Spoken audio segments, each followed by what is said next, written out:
거제에서 무면 허인 고등학생이 부모님 차를 몰래 몰다 도로 전신주를 들이받았습니다. 이 사고로 4명이 중경상을 입었습니다.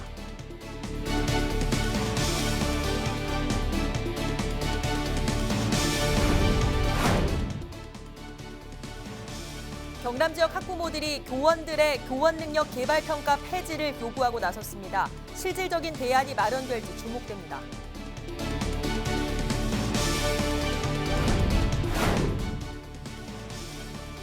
창녕 퇴천리 토기 가마터 발굴 조사 현장이 6일 일반인에게 공개됐습니다. 공개된 가마터는 지금까지 확인된 가야 토기 가마로는 국내 최대 규모입니다.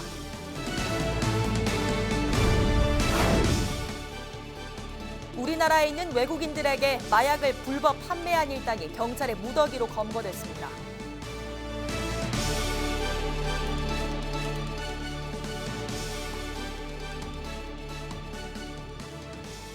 시청자 여러분, 안녕하십니까? 헬로티비 뉴스 경남입니다.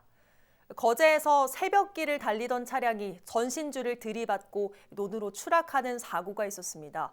운전자는 중태에 빠지고 동승자들도 크고 작은 부상을 입었는데요. 이들은 모두 면허가 없는 고교생들이었습니다. 보도에 송국회 기자입니다. 차가 지그재그로 중앙선을 넘나듭니다. 시간은 6일 새벽 2시 반. 시골 도로를 달리던 승용차는 잠시 뒤 전신주를 들이받았습니다.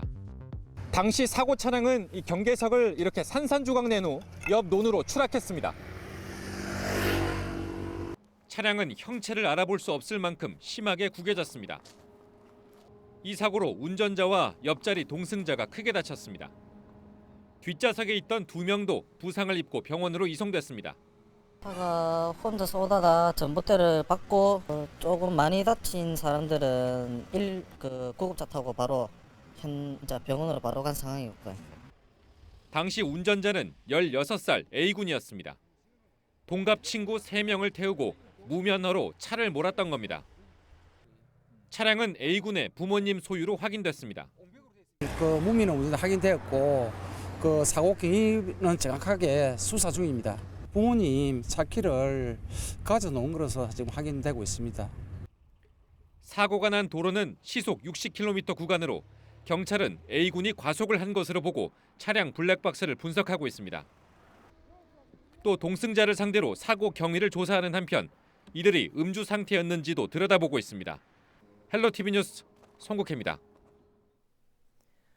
교원 능력 개발 평가라고 들어보셨습니까? 교원의 전문성은 높이고 공교육의 신뢰는 회복하겠다는 취지로 매년 학생과 학부모의 평가를 받는 제도인데요. 어느덧 시행 10년째입니다. 그런데 순조로웠다면 전해드리지 않았겠죠.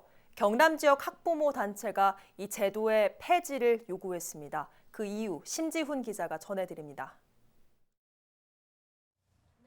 초중학생 자녀를 둔 박남희 씨는 요즘 마음이 무겁습니다. 학부모들이 학교 선생님들을 평가해야 하는 기간이기 때문입니다. 참여 문자를 받았지만 담임을 제외하면 한 번도 본 적 없는 선생님을 평가한다는 것부터 부담입니다. 아이 담임을 빼고는 교장 선생님이나 교감 선생님, 다른 선생님을 만날 일이 거의 없잖아요. 아이한테 한두 마디 듣는 그거로 해가지고 평가를 하게 되거든요. 그러면 하는 우리도 힘들고 이런 평가가 실효성이 있을까 싶은 생각이 많이 들어요. 상황이 이렇자 교원 내부에서도 회의적인 목소리도 높습니다. 현재 교원 능력 개발 평가는 학부모뿐 아니라 자기평가, 동료평가, 학생평가까지 다방면으로 이루어지고 있습니다. 다만 정량적 평가 위주로 이루어지는 점, 관리자나 전담교사에 대해 학부모가 정보를 얻기 어려운 점은 개선할 사항으로 생각됩니다. 결국 경남 지역 학부모 단체가 교원 능력 개발 평가 폐지를 주장하고 나섰습니다. 교사와 학교에 도움이 되기 위한 취지는 사라지고 형식적인 조사로 비인간적인 경쟁과 파행만 나타나고 있다는 겁니다. 실제 9월부터 11월 사이 진행되는 조사 대상은 교장과 교감, 담당 교사와 보건, 영양교사 등 교과 담당까지 포함되어 있습니다. 21세는 소통하고 하는 능력이 아주 살아남는 방법이야까지 가리키는 교육 현장에서 교사들을 이런 식으로 줄 세우는 방법의 평가는 저는 문제가 있다고 보는 거죠. 협의회 이런 걸 통해서 다양한 의견들을 좀 조율해서 뭔가를 해결책을 내는 방법, 그런 게 가장 좋은 것 같아요. 점수가 아니라. 도입 10년이 됐지만 자리를 잡지 못한 제도. 실질적인 도움을 위한 결단이 필요하다는 목소리가 더욱 커지고 있습니다. 헬로티비 뉴스 심준입니다. 경남도가 지역 시내버스 요금 인상을 결정했습니다. 증가하는 인건비와 운영비를 감당하기 위해선 인상이 불가피하다는 건데요. 반면 지역사회에서는 구체적인 대안 없는 단순한 요금 인상을 받아들일 수 없다는 입장입니다. 보도에 양진호 기자입니다. 경남도 소비자정책심의위원회가 결정한 시내버스 인상요금은 최대 200원.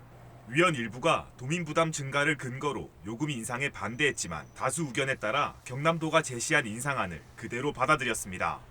도가 내세운 요금 인상의 이유는 크게 두 가지입니다.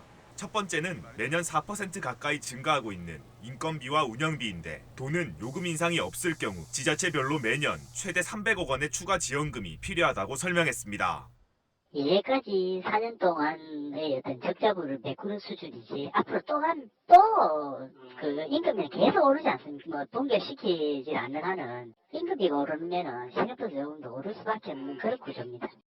여기에 주 52시간제 도입에 따른 추가 인력 채용을 준비하기 위해선 요금 인상이 불가피하다는 입장입니다.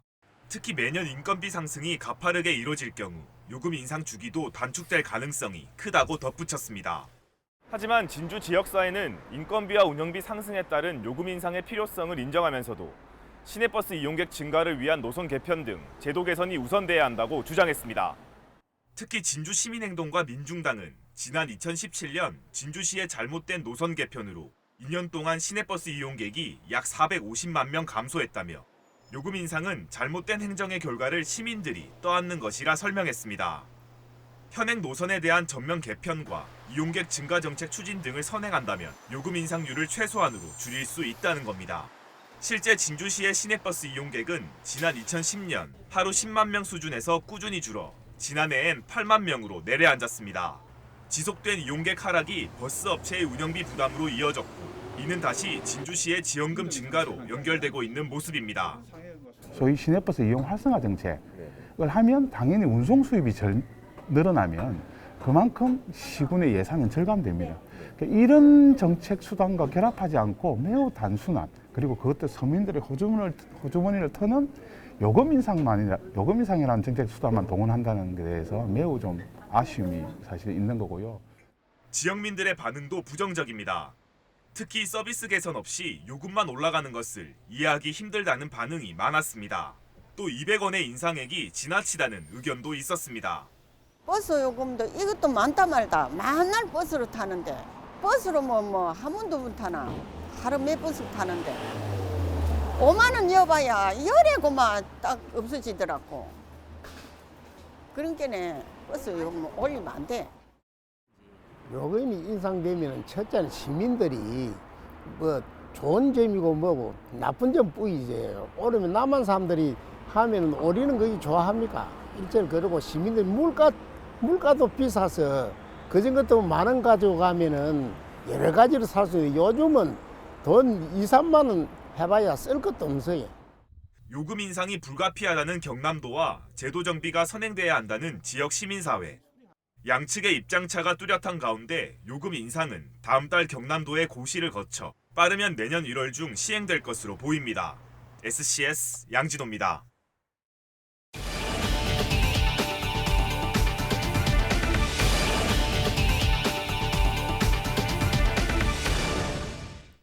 국내 가장 큰 규모로 알려진 창녕 퇴천리 토기 가마터 발굴 조사 현장이 6일 일반인들에게 공개됐습니다. 공개된 가마터는 길이 15m, 너비와 깊이가 2.3m로 지금까지 확인된 가야 토기 가마로는 국내 최대 규모입니다. 전문가들은 10여 차례에 걸친 토기 생산과 벽체 보수 등의 공정이 두께 1.3m의 가마 천정부 벽면에서 완전한 상태로 확인돼 가야시대 토기가마의 구조와 생산 방법 등을 알 수 있는 획기적인 자료가 될 것으로 전망했습니다. 이번 조사는 여초리 토기가마터 이후 28년 만에 이루어진 것으로 유물은 큰 항아리와 화로 모양 그릇 받침, 짧은 목 항아리 등이 주로 확인됐습니다. 우리나라에 있는 외국인들에게 마약을 불법 판매한 일당이 무더기로 검거됐습니다.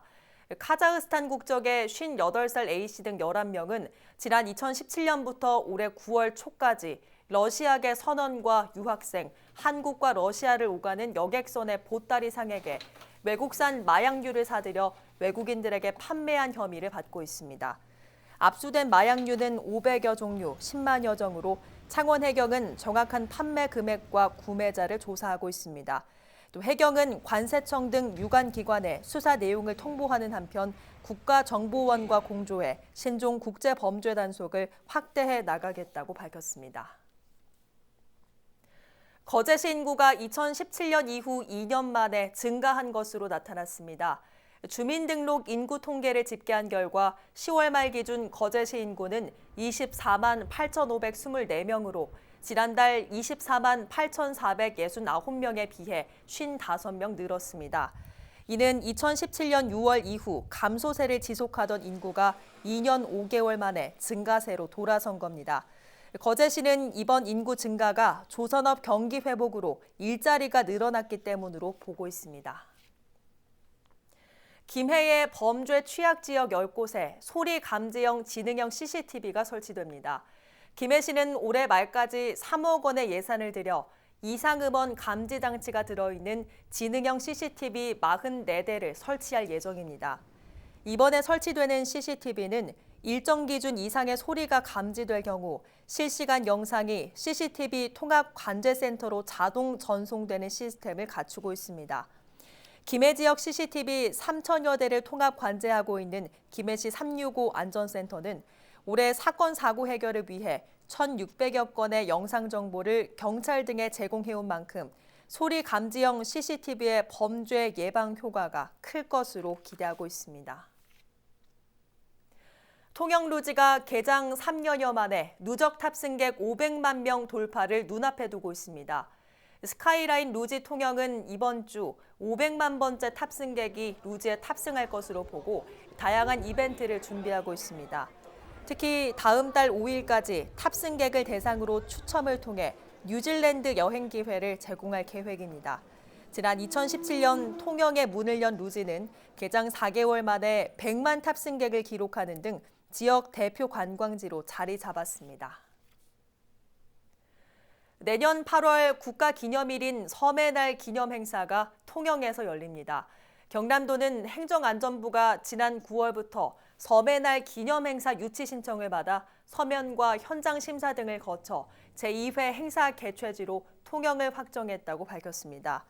제2회 섬의 날 행사는 내년 8월 8일부터 10일까지 통영국제음악단과 도남관광단지 일원에서 펼쳐집니다.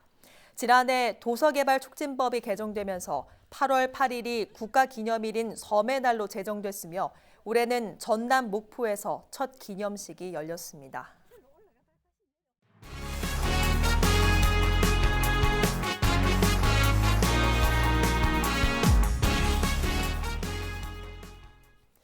함안군이 추진 중인 제2승마장 조성 사업이 탄력을 받게 됐습니다.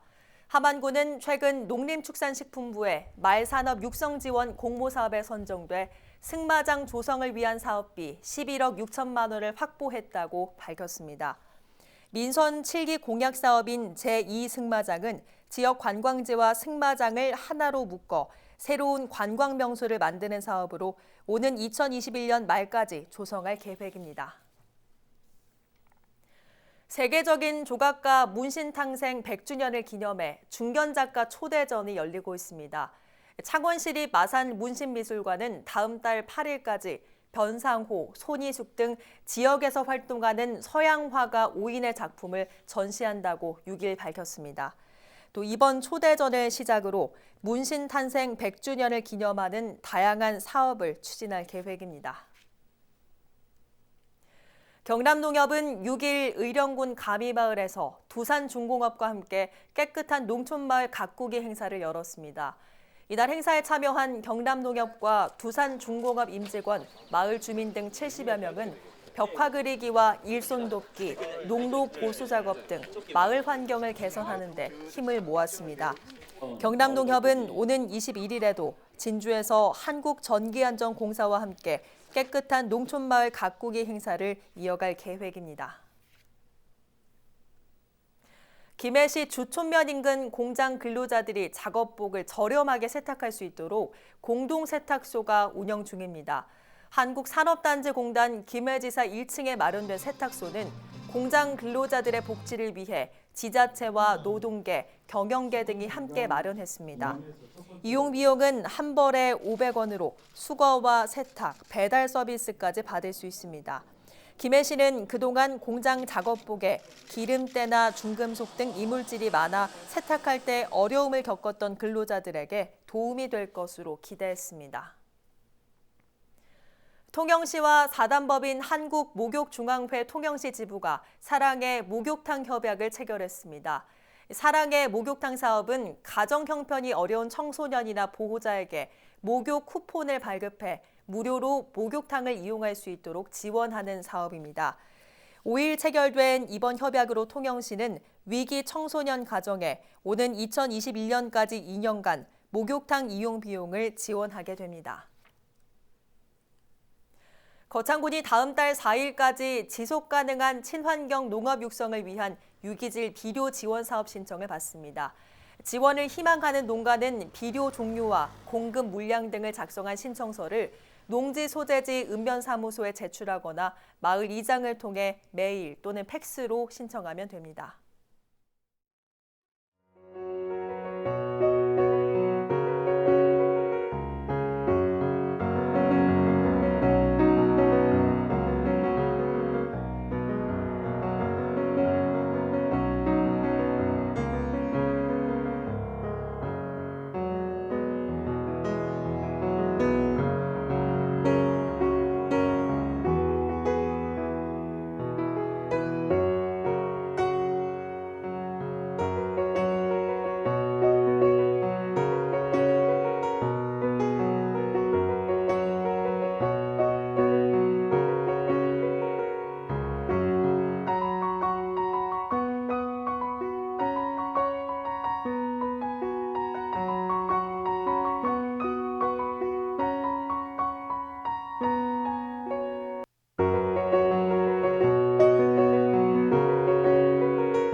날씨입니다. 큰 일교차만 조심하신다면 목요일에도 활동하기 좋겠습니다.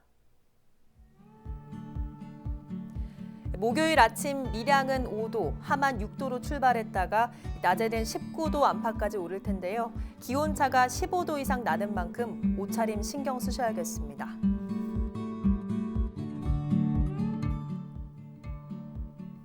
절기상 입동인 금요일에는 기온이 뚝 떨어지겠습니다.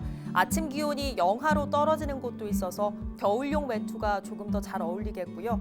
반짝 추위가 오고 난 뒤로 기온은 다시 오름세를 보이겠습니다.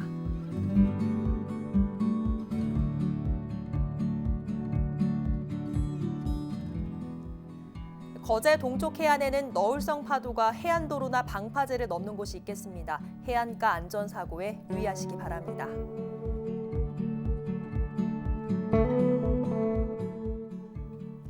앞으로 볼에 닿는 바람은 부쩍 더 차가워집니다. 미리 겨울 외투를 준비해 두시는 게 좋겠고요. 비 소식 없는 만큼 빨래나 세차하기 좋겠습니다.